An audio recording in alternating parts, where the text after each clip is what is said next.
Susan's dead and the police suspect foul play. She was 23 years old. I just became an adult overnight, and it was a horrible time for them. It was a horrible time for me. He was sentenced to strict life imprisonment, but by the time I'd got to 24, I joined the Naval Reserve. But I kind of don't have anything here for you apart from one job which has never been done by a woman before. It is probably the best job I ever had in the Navy. PVR rate went from 54% to 0, teaching me that I have a value, that I gave a lot, and that I was entitled to their help. And when that lid comes off, that's when you really see the full extent of the problem.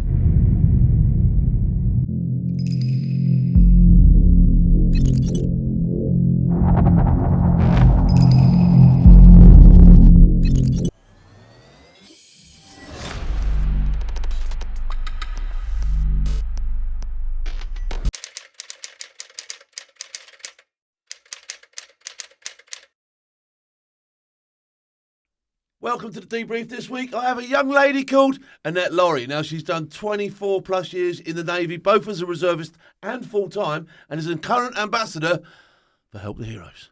Welcome to the show. Thank you. And can I take the extra 2 years because it was 26 years? Oh, it's 26 years, was it? Yes, it was. Well, there you go. I'm gonna slap the producer later. Johnny, stand by, son. Right. So, look, listen. The way this works today, then we'll just chat like we're friends. We've never met before. All right, we'll have a good old chat. But what I like to do to establish things first, and just to get us talking, is let's talk about little Annette. Where it all came from. Where was you brought up, and where you from, and what did you do, and how was your life when you was a kid? There's a story. So I was born in Scotland, in Edinburgh. Okay. I have no accent. There's no accent there, There is is there? no That normally accent. means you're posh when there's no accent and you're Scottish. No, I got a horrible feeling I probably sound like a Devon farmer, but I'm not actually from there either. So in 1969, I was a £10 pom, and we emigrated to Australia. Oh, really? Uh-huh. A £10 pom. That's something I heard for a long time. I was only born then, so I was being born as you were getting shipped off down to Australia. Shut up. All right. Started already, right? Okay. So you Australia. Yeah, went to Australia. We landed in Fremantle. We were on, funny story. So we went on a ship called the Achille Lauro. It was a cruise ship, basically, and all the Poms went there. And the Achille Lauro was actually a hijacked ship, not while we were on it, but a few years later. Wow. And they made a movie, and Charlton Heston was the lead. And it was hijacked. And basically, some Israeli terrorists came on board the Achille Lauro. And when they got fed up of this Yankee who was in a wheelchair, they actually opened the back end of the railings and pushed the guy played by Charlton Heston off the back end of the Achille Lauro in his wheelchair in front of his wife. And that is a genuine movie, and it's a genuine story, and it's called Hijack. So. And you was on that show. Luckily, it wasn't on it when it was hijacked. Correct. And you did make it down to Australia. How was Australia? Australia's awesome. My daughter still lives there. She lives in Sydney. Okay. And we've got loads of friends on the East Coast, although we lived, so that's Queensland, Sydney and that side. Yeah. But we actually made our home in Perth. So we landed in Fremantle, made our home in Perth, and that's where I went to school and stuff, and then came back as a teenager. Being a £10 pom in Australia in those days, did the kids give you a bit of a story as a £10 pom? Did they give you that sort of treatment? No, I think that was reserved for the blokes around the barbie because they didn't know how to barbie. Back in the 60s, nobody had a barbecue. We didn't even have showers. Everything in England was baths. And so, of course, you go to this country and there are showers. And for us as kids, this is a novelty. What do you do with that?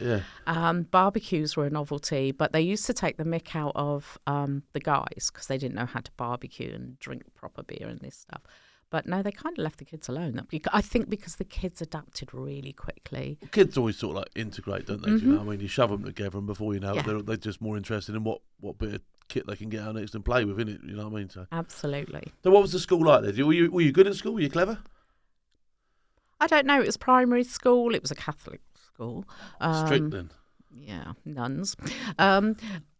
It was a good school. Yeah. It was a good school. I think, levels of discipline back in the day were such that actually they turned out decent people today. Yeah. And I'll just leave that hanging there. Yeah. So it was a good school in that respect. It gave my parents a bunch of well brought up, well mannered, well respectful children. Gave us a good education, but then the great outdoors over there gave us a good education as well. I'm sure it did, yeah. And I always say to people, especially young people nowadays, your education doesn't stop at school. Do you know what I mean? You've got to get out. And people that tend to do things like Army Cadets, Cub Scouts, ballet, football, rugby, whatever it is they do, if they've got an outside activity to school, it does progress them a lot quicker than other places, doesn't it? It makes them a better person. More rounded It makes them a better. I was just going to use the exact word, an all-rounded person. Yeah. Absolutely. All those sorts of groups are. It just gives them a different outlet to what they learn in the classroom as well. So yeah, no, I totally agree. But yeah, we had a good life, and then my mum got homesick, so we came home. Oh, okay. So wow, that must have been a sort of like. Were you a bit gutted? I mean, as a kid, so if I lived somewhere and I enjoyed it, and someone all of a sudden said, "Oh, you're going home now," I'd be like, "Oh, we're going on holiday." We were totally gutted. Yeah. My mum will say that, "Oh no, you all wanted to come home." My brother and I will turn around and go, "No, we didn't." No chance. We actually ran away for about 2 hours. Well, end of the drive and back. Well, we said if we've got to go back, we're going to run away, and that was partly because they turned around and said they can't take our dog back with us. We'd taken our dog from England out to Australia, and they'd said we can't take the dog. So my brother and I just turned around and said not having that, and we ran away. Do you know what happened to the dog? We took our money box and we ran up the road, and we were found a couple of hours later. And my dad basically said, "Well, shall we see how much you've got to run away with?" And naively we said, "Yes, here you are." And then he took it and he went, "Well, you're not having that back." You've got nothing now. But I think fair play to my mum and dad. They realised how serious we were, and I don't know what it cost them, but it cost a lot of money. And you know what? Our dog came all the way back with us.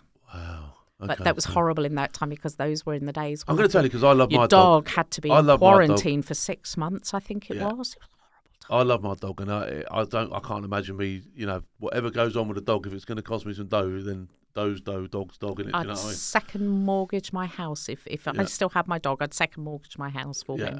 I had a lab until a few years ago, and he died, and that's it. And I went, no more. No, dogs are stole my awesome. heart. Lovely dogs. Anyway, so you come back to the UK, right? What age is this that you're back in the UK? So I was a teenager, so I came back to school. Bit guttingly, Australia starts school at 6 and finishes junior school at 12. In England, you start at 5 and finish at 11. And we came back. So I came to junior school in Scotland, because we went home and stayed with my granny for a bit. And then by the time we got to Plymouth, I joined Notre Dame, another Catholic grammar school, and I had about 2 weeks before summer holidays, and then the nuns and my parents decided that you can't learn a year's worth of work in 2 weeks. So that instead of going up with my peers, I should stay down. So you got back squatted, as it were. Yeah, literally. So, Hunter Troop, here we go. So I'm there, and everybody else is a year younger than me. The people I had just made friends with have gone on up. And now you're with the tiddlers, as it were. And I hated every minute of it. So did you achieve much at school in the end of it? At school, I achieved diddly squat, Okay. because I was an absolute nightmare of a teenager to my parents. Yeah. I put that down to me being the oldest of 6. Okay. Oh, 6. Wow, that's a big old family. And it? my mum was an only child. Yeah. At the time, she's actually found out that she wasn't, but at the time she was brought up as an only child. Yeah. My dad was the eldest of 4, and he went off to sea at 16, 17, boy sailor thing. So neither of them had seen or experienced adolescence. Yeah. And then suddenly they're faced with this child, this demon child. So unfortunately, the more they came down harder on me, the more I kicked more you back. pushed back. Yeah. And it was a horrible time for them. It was a horrible time for me. And it just came to a point at school. I just went, it's fine. I'm leaving home. I'd always said I was going to leave home at 16. I hated it. And everybody went, no, you won't. And I said, I'm leaving home.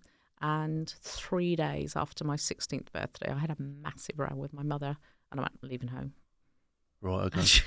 So I stole a suitcase from the cupboard, packed all my gear in it, and a teddy bear.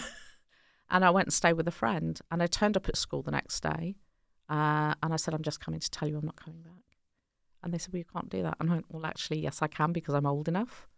And they said, but you haven't done any qualifications. And I went, don't care. See you later. I went. So where did you go? I stayed with a friend for a couple of weeks. I already had a Saturday job in Debenhams. And back in the day, it was so easy to turn around and say, well, can I work full time?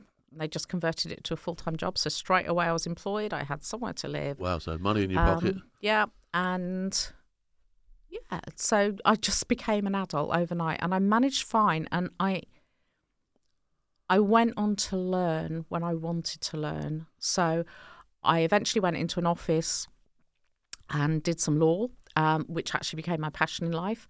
But by the time I'd got to 24, I joined the Naval Reserves. Okay. And I already had a child at that point and had, been married. And I found that they did something called distance learning. So you could take O-levels and A-levels, as they were called back then. And, I suddenly thought, actually, I want to do this. So what was your job within the Navy? What were you doing for the Navy? I started off as a communicator. Okay. So you'll know what that is. I finished up in 2010 because they got rid of a lot of communicators, so you could either change branch or leave. I changed branches. I joined a new branch called MTO, Maritime Trade Ops.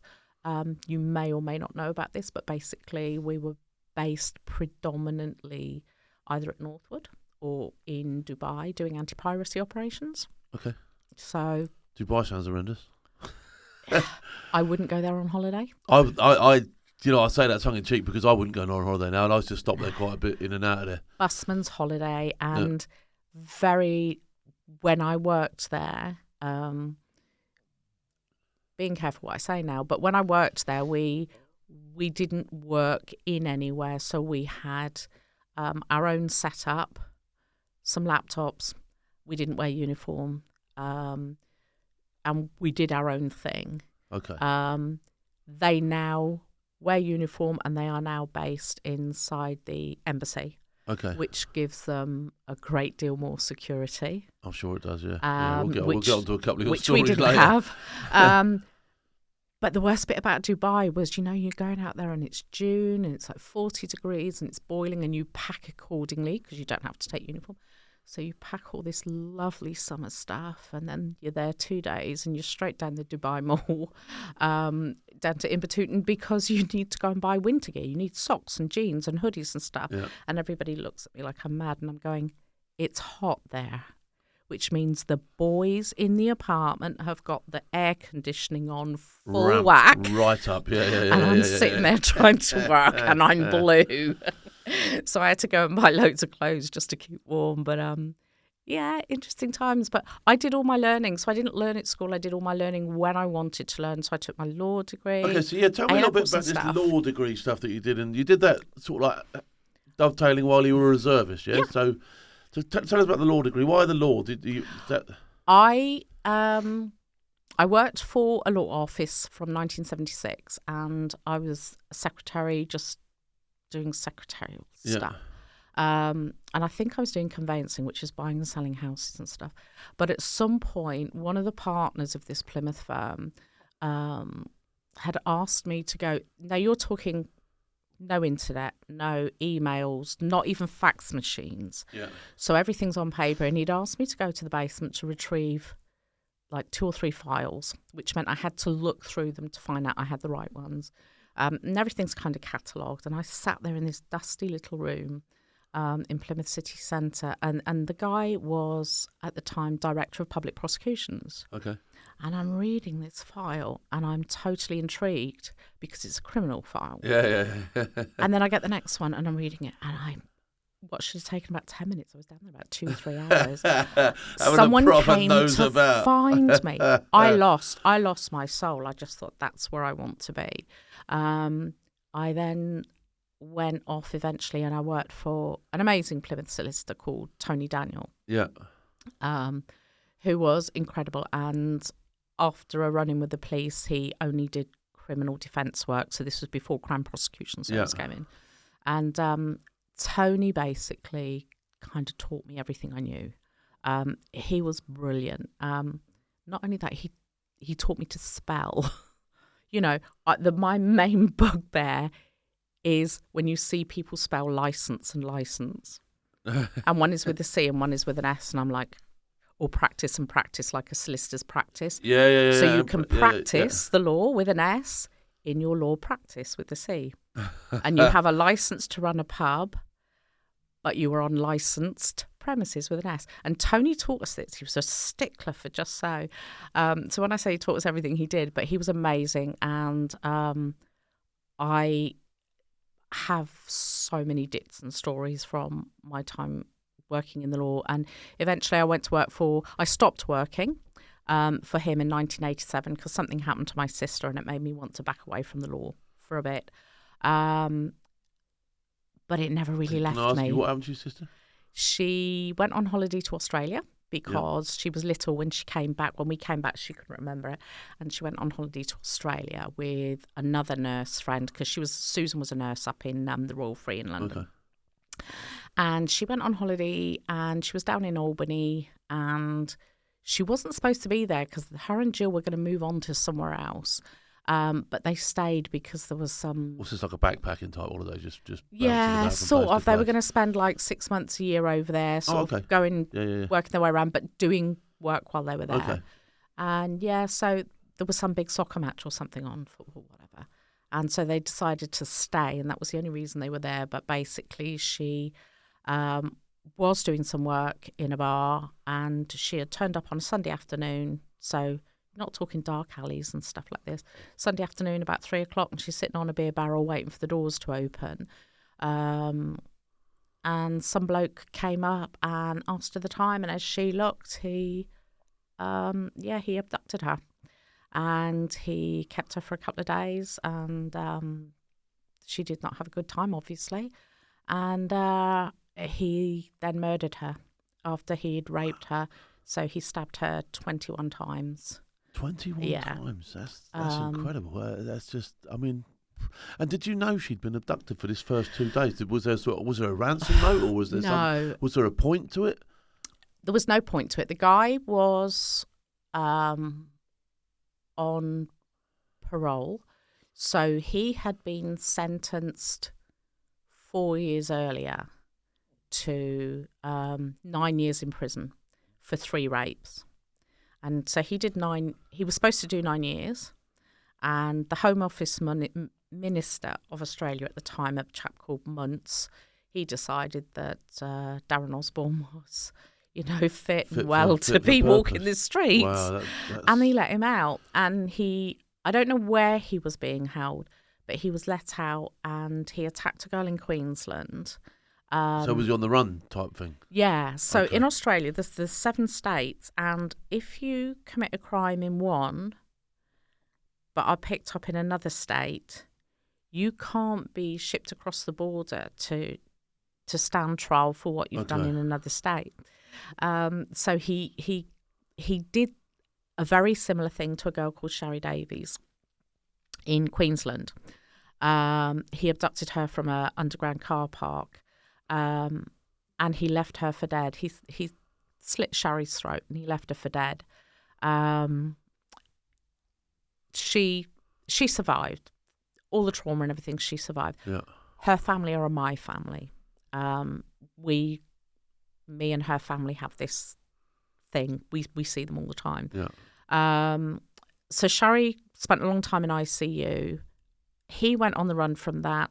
My understanding is, from the police officers, was he came to WA, to West Australia, and he groped a woman in McDonald's and did a couple of other sort of, I'm not going to say minor things because they're all quite major, but he did other things that were minor in comparison, but not minor to those women. Other sexually orientated offences. Yeah.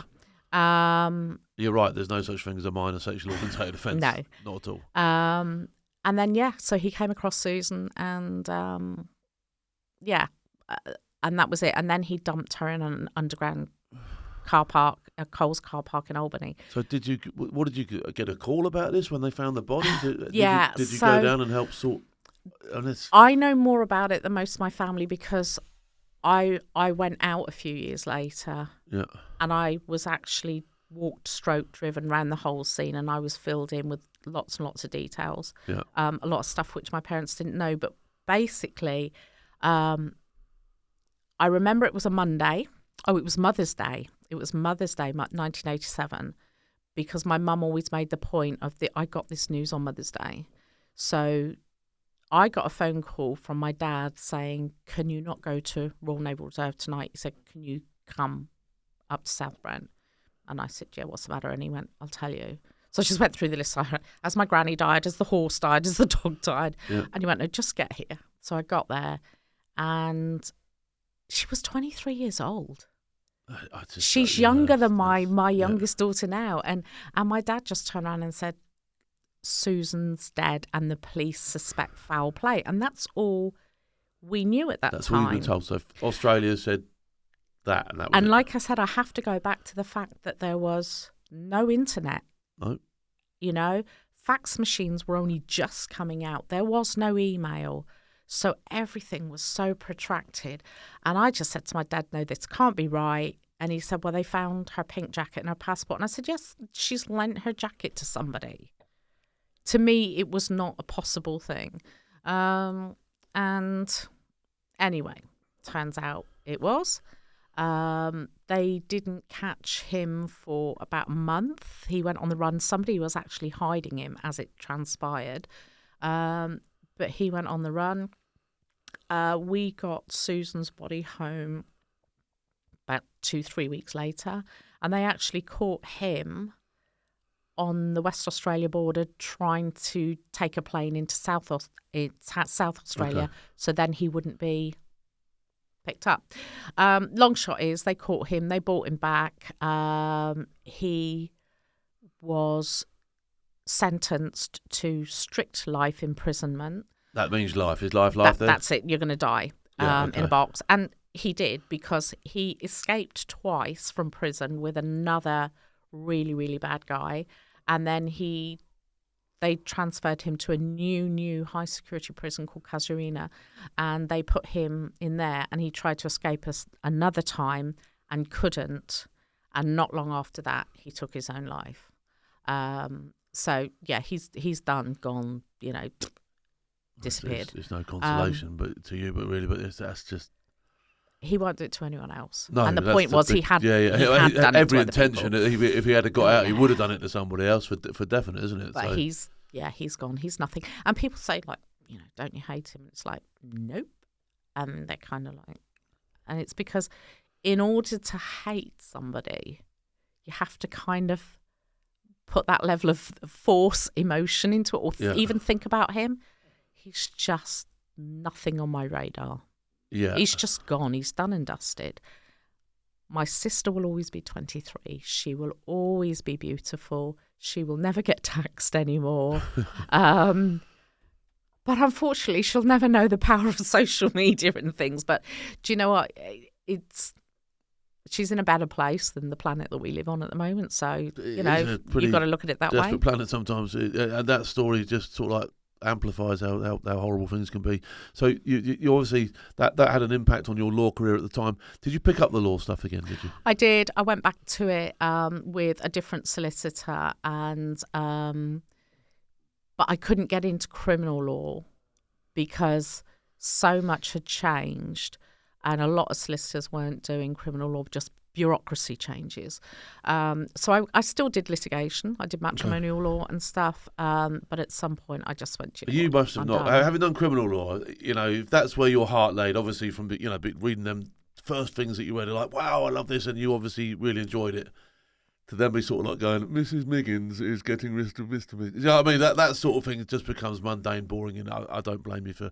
Yeah. No, if I'd stayed, I would have gone on and become a barrister. So, but the place that I went to, I ended up taking my law degree and everything. I actually took my exam while I was in my bed, high as a kite on morphine. So, and I was one of only 2 people in the country that year to get a distinction. You just said you'd done it in your bed, high as a kite on morphine. Now, I'm assuming you weren't a drug addict. Why are you in your bed on morphine?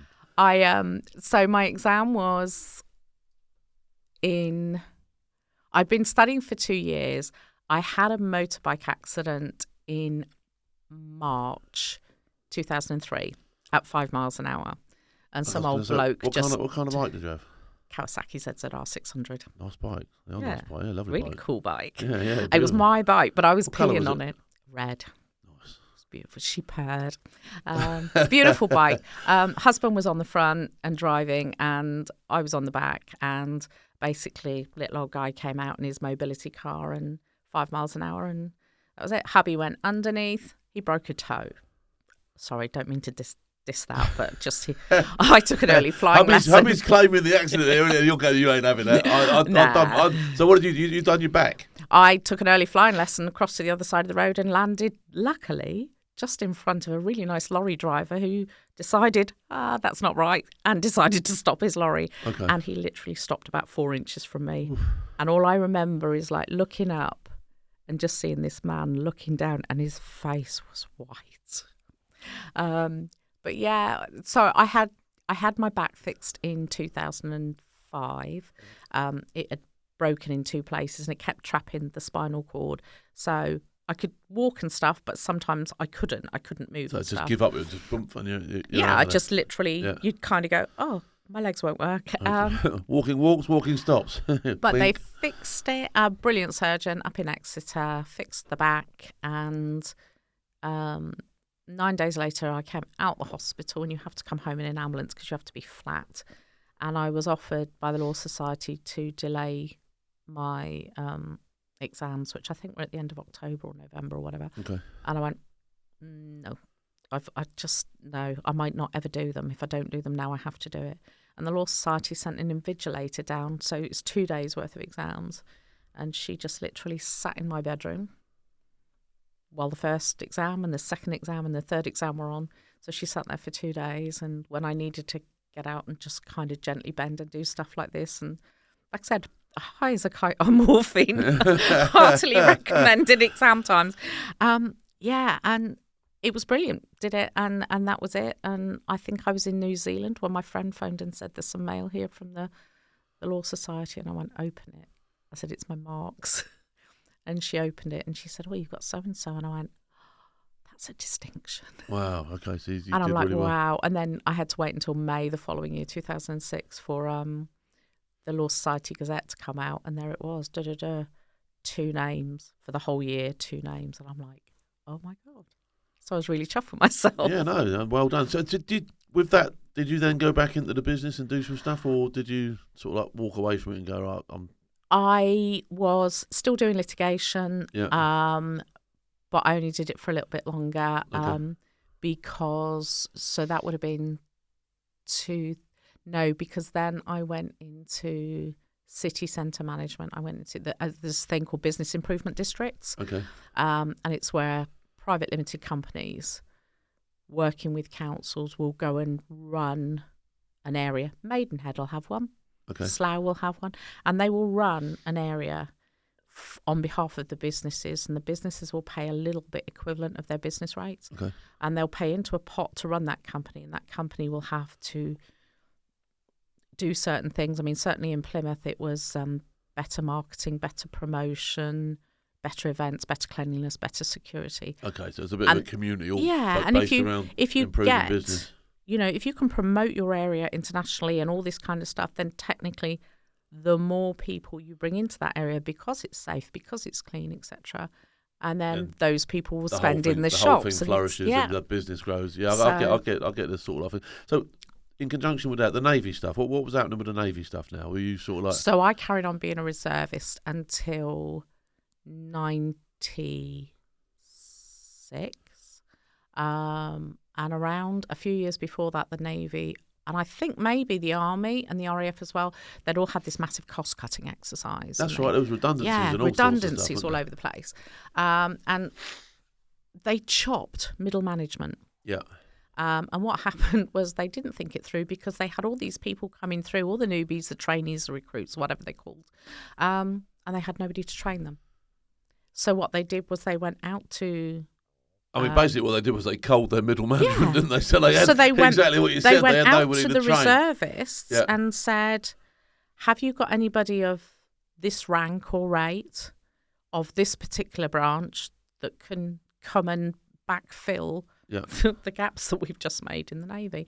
And a lot of people just went, oh, thanks very much. It's pensionable, because at this time, the reserves, no pension or anything. Yeah. So suddenly you are full-time regular. Pension, dental, medicals, the whole kit and caboodle. Yeah, so and it was great. So I went full time, and I had some amazing jobs. What was your? Come on, let's do some of the jobs. What were your jobs? Come on, I want to know. I started off working in my own reserve unit, as permanent staff because the guy that was head of the staff was due to leave and they didn't have anyone to take his place. So I did that, which was a nice little jump in because it was working with people that I already knew. And at some point, somebody was coming to do that job, and something came available at HMS Raleigh, which is where all the new baby ones arrive. So I went over there and was training instructor, administrator for baby recruits. So up on Dartmoor every 2 weeks with them, just teaching them everything. So I did that for about 8 months. I met my future husband there. I also took my past husband and put him in there. That's another story. Yeah. You can go there if you want to or not. I don't mind. Yeah, it's okay. But yeah, so I did that. And then what was really interesting was when that job was coming to an end, the guy that was in charge of filling the vacant posts and things in Raleigh said, I don't want to let you go. You're really good.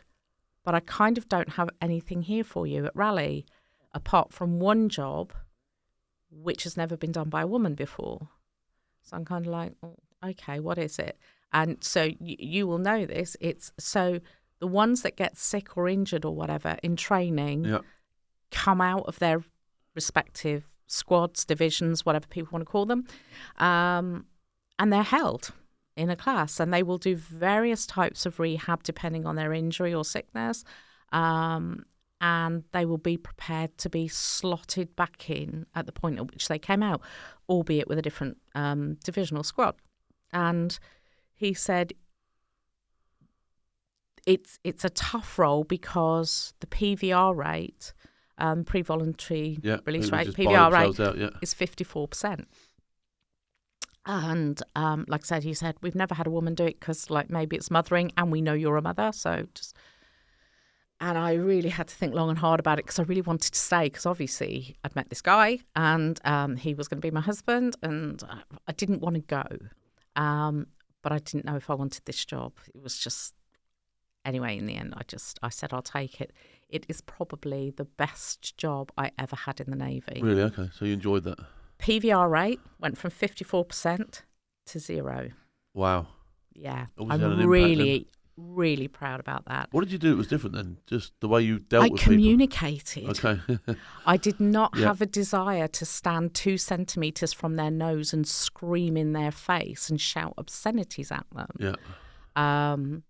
I spoke to them like human beings. They had come to join up. They were prepared to put their lives on the line for every man and dog out on the street. Yeah, they didn't need the grief yet. Equally, don't let them get away with anything. And from that, I got a lot of respect. But it was a two-way thing. It went back. I had an amazing bunch of people. I mean, when I inherited that day one, I think I had 6 or 8 guys who were in various forms of recovering from meningitis because there'd been an outbreak of meningitis. I had a lovely lad who was due to pass out on the Friday. He'd done his training. He was due to pass out on the Friday, and he had been out with his parents and other people on the Thursday night, and he got leathered. On the Friday morning, when he was supposed to be passing out and leaving, he woke up in bed, still fully clothed, still with his shoes on, covered in damp, muddy grass and stuff, but hurting because bones were hurting and stuff. Long story short, nobody knew what happened to him. People started piecing it together. He had gone out to the balcony. Now, bearing in mind he's drunk, so he's nice and floppy, and it had rained. I have to say that's really important. Yeah, go on. He had gone out to the balcony of his 3rd floor block for a cigarette. He had leaned over. Now, think Roadrunner cartoons. He had leaned over. He had fallen over the balcony. And the guys that were doing the investigation only know this because they found an imprint of a body on the grass, which completely fitted his measurements. Wow. And he had but because he was drunk and the ground was wet, he had damaged himself, but he hadn't broken anything. So he was one of the ones that I had with me for about 3 weeks until he was healed, and then we put him in and put him back. Yeah, did you manage to get him through a passing out parade without passing out? Yeah, things changed after that. The passing out things with parents didn't happen then until I think the Wednesdays, so they kind of gave themselves a couple of days a little grace. bit of a buffer. Yeah, but it was a fantastic job, and there was some really motivated people, and I just did rehab with them every morning, which was great for me. Yeah. What rank were you then? I was a chief. A chief, which is equivalent in the army, because I don't understand naval. Do you rank. have sergeants, then Yeah, staff staff sergeants, and then WO1, WO2, WO1. Yeah, so we only have WOs at the moment, so we don't have 2s and 1s. So it would be in between the WO and the sergeant. Yeah, your staff sergeant. Yeah. Yeah, so Okay. it's kind of like that. So, but yeah, brilliant job. And then I stayed at Raleigh and did another job whereby it was an income generating project, and it was just to see could we make something called Foundation Modern Apprenticeships happen. Okay. And we trialled it with the logistic recruits, the chefs, the stewards, the writers, that kind of thing. And basically the Navy were already running something called Key Skills for newbies. And it was just to do this other thing to run alongside. More ticks in the boxes they had to do, more evidence they had to produce. But if they actually did the exam at the end and passed, it meant £1,000 given to the Navy for that person. Well, when you add up, you're taking about 100 recruits a week for maybe 40 weeks a year. You'll lose some. So let's say 80 recruits a week for maybe 40 weeks a year because you don't bring them in leave period. And they all pass. That is a shed full of money. Yeah, it's a lot of dough. That's a shed serious. full of money for the Navy. So, yeah. So you went through your naval career. How did you end up coming in contact with Help for Heroes and all that sort of stuff? What brought that about, the Help for Heroes stuff? I was running my own events business 2014 to 2016. I had finished working in the bids, the city centre stuff. Didn't really know what to do. Didn't want to do that anymore. So I just set up my own events business. Okay. I'm events good. as in what sort of events?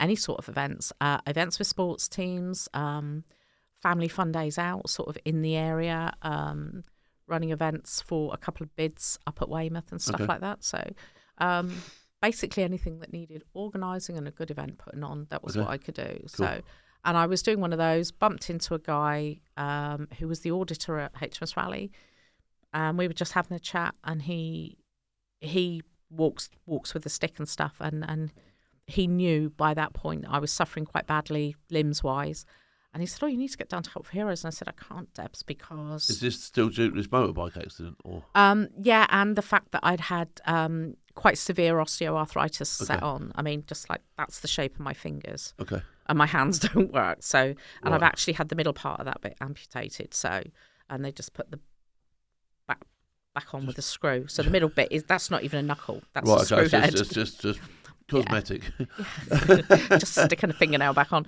But no, so he just said, like, well, you can use Help for Heroes. And I said, I can't. I didn't do Afghan. And that was the preconception I think that people still have today. It's one of the things I'm trying to spread the word on, that it doesn't necessarily have to have been Afghan or Iraq, because a lot of people said that to me. I was going to say, Iraq, all these things, people think you can only go if you've been in either there or in some other field of operation, some other theatre of operation. And he said, no, you can go down. There's a hydrotherapy pool there. And I'm like, I don't know about that. I went down. She was brilliant. There was a girl who just needed to take basic information from me. She was obviously very, very good at her job, because I went there wanting to use a hydrotherapy pool and the pool if I could. I had no other great asks from them. She asked right questions. What she got within 30 minutes was an absolutely snotty, sobbing mess, just sitting there, absolutely sob. And she just turned around, she looked at me and she said, we need to get you some help. And that was how it started. I didn't feel like I belonged at first, because you have to jump through various hoops, which I don't think you have to do now. So you have to show that you've got something and it's as a result of military service. And I didn't know that I could say this. I was predominantly a reservist, then a naval person. I didn't have the knowledge that some people had. They sent a chap along and he filled out a form, put in a claim for X, Y, and Z.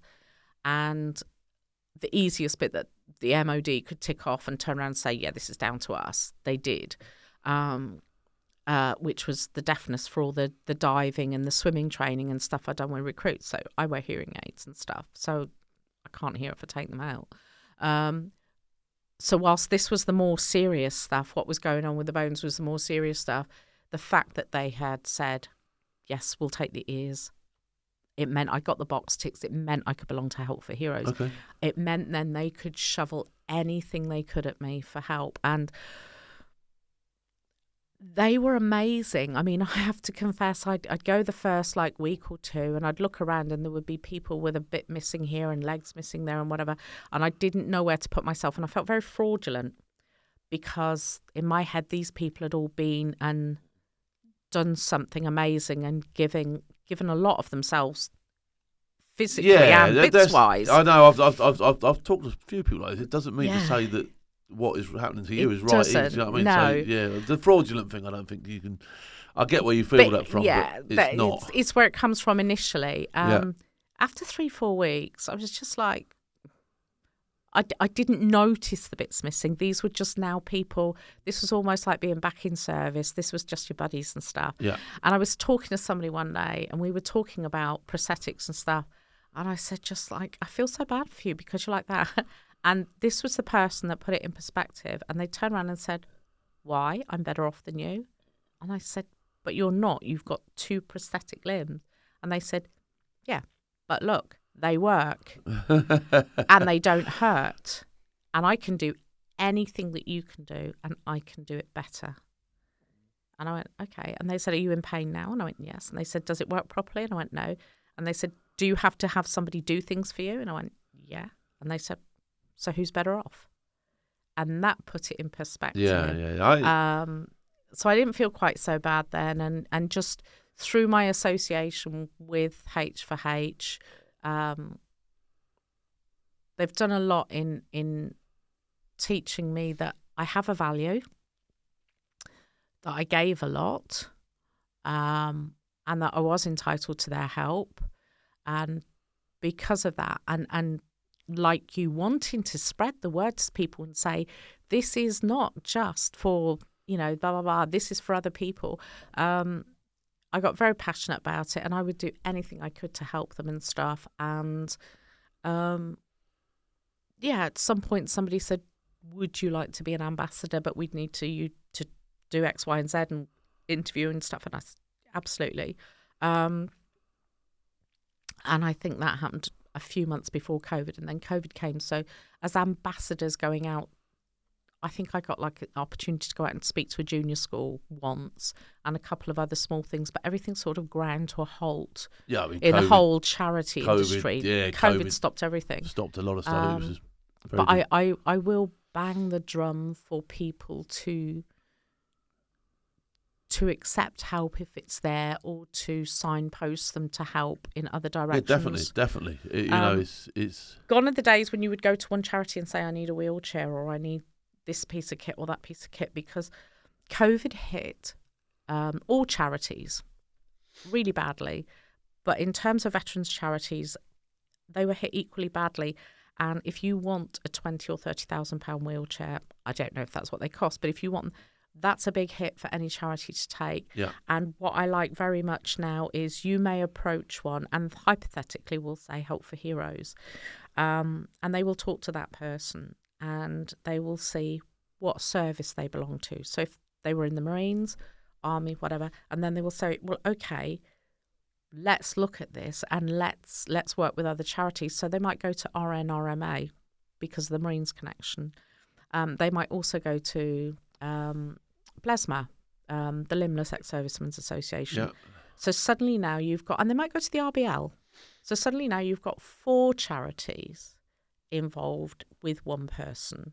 So maybe they could each find 5,000 instead of one charity having to try and find 20,000. Okay, so it's just basically it's a really good umbrella way of working. Spreading the load, yeah. Yeah. No, I get that.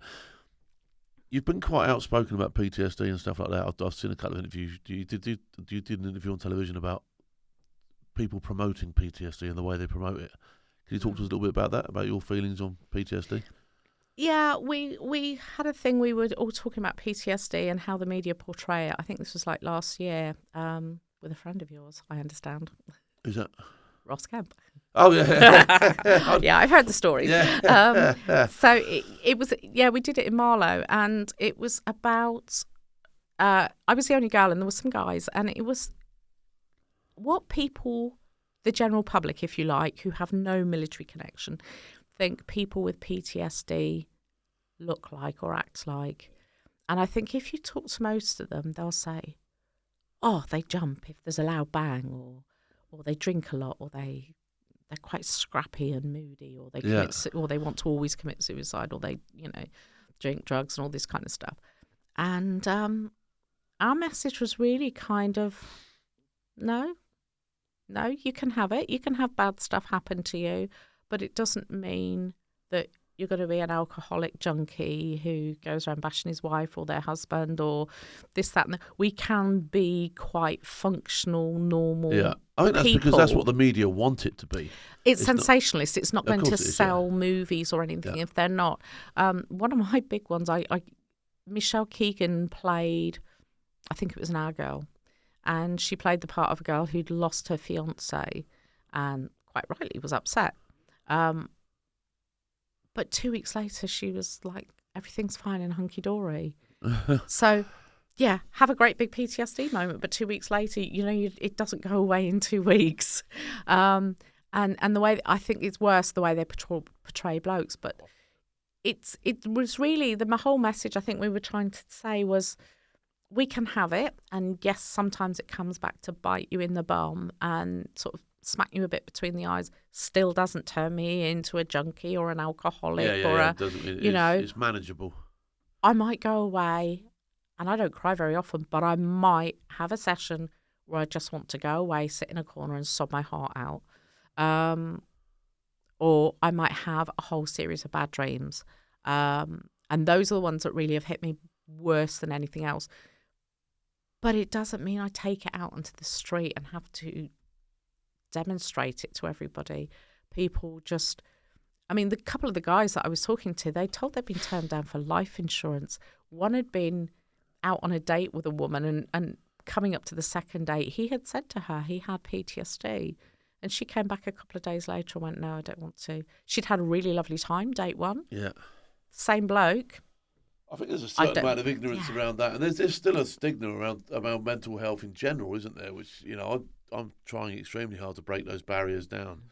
Not only so that people can understand it to help treat it, but just so that people can talk about it, raise that awareness, and we can actually get some help in the areas where it's needed. I don't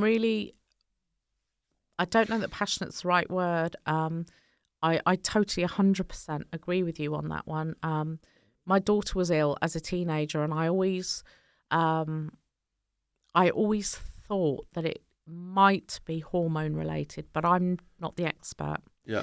And I'm incredibly proud now because she's come out the other side. We didn't think she'd make it to 16. We didn't think she'd make it to 17, truthfully. She is now 27. She was a COVID scientist, and she's done that for several years, 3 years, and she's now gone across into a different side of blood science. But she was so ill at 16, and the way she was treated, I found it awful. And I always said, it's the difference between a hidden injury and a seeable injury. So if a kid in her school had a broken leg and was on crutches and walked down the corridor, people would open the door and be nice as pie. They can see it. They can react. If a kid has a mental injury, which necessitates them just going off on one and ended up in hospital, kids are all just like, that's weird, she's weird, whatever. Yeah. But then you can drill that down again into hidden illnesses. If a kid has got, let's say, leukemia or cancer, they're not necessarily visible illnesses. But if other children know a child has leukemia or has a heart disease and is weak or something, again, the kindness comes out. Yeah, allowances will be made. Other invisible illness, mental injury. My daughter had dissociative disorder,